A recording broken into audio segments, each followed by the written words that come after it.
My name is Taylor Halverson. And I'm Tyler Griffin. We both work at BYU, and our jobs are focused on helping empower people through learning. I work at the Center for Teaching and Learning. And I work in the Department of Ancient Scripture. And what we're going to be talking about this year, the Come Follow Me Book of Mormon curriculum, is incredible insights from the Book of Mormon. And today we're going to be talking about the title page. So you were talking to me about this before. What would you say is a summary of those two paragraphs there? So when you look at a title page, you're trying to answer questions, right? You're trying to figure out, what is this book? Who is it about? When, where, how, why?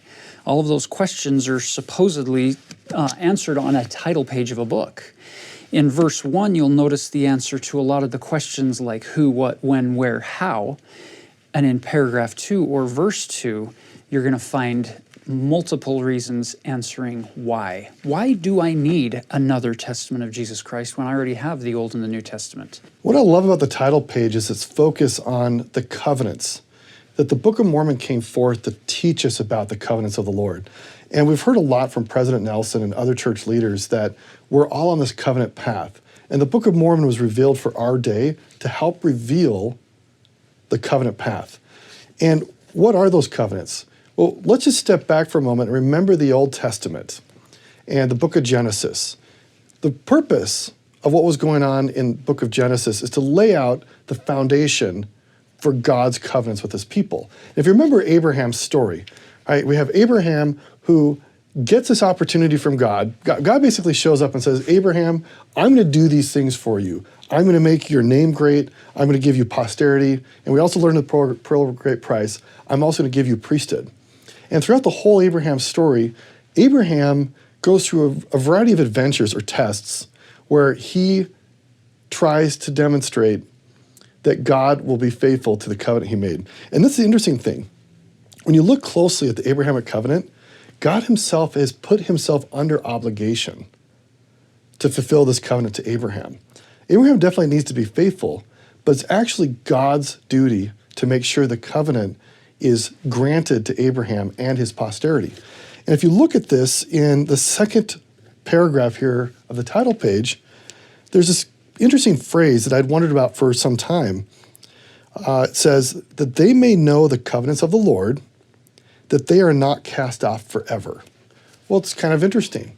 Why is this going to the Lamanites and eventually to the Jews and the Gentiles? But why is there this phrase that they're not cast off forever? Is because God is under obligation to make the covenant available to the children of Abraham, and that includes the Lamanites. It's interesting that these words coming to us, that he's trying to help us know that we are not cast off forever. Coming from Moroni, those words mean a lot more than coming from any other prophet, possibly in the history of the world, because this guy has watched his whole nation implode and be destroyed. He's watched his family be killed.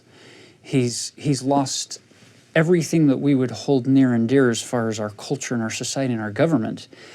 And he's been wandering for somewhere between 20 to 36 years, somewhere in that time frame.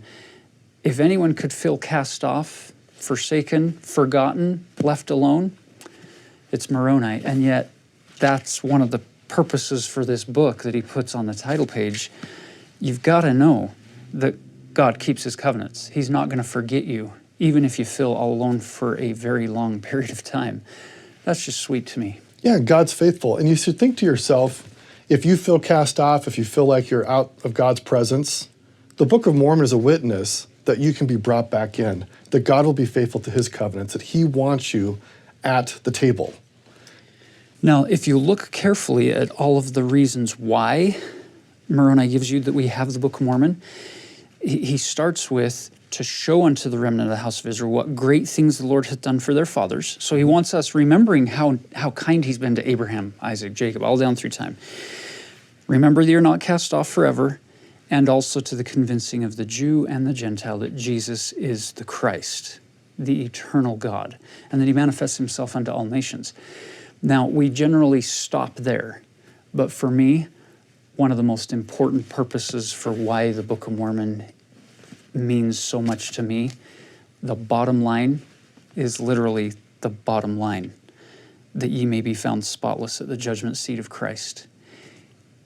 For me, that's the power of this book, is all of these purposes help me in my mind and in my heart get aligned with God. But as that happens, Jesus is perfecting us. He's working with us. He's polishing us so that someday when we stand before his judgment seat, through his merits, his mercy, and his grace alone, we have the capacity to stand there spotless.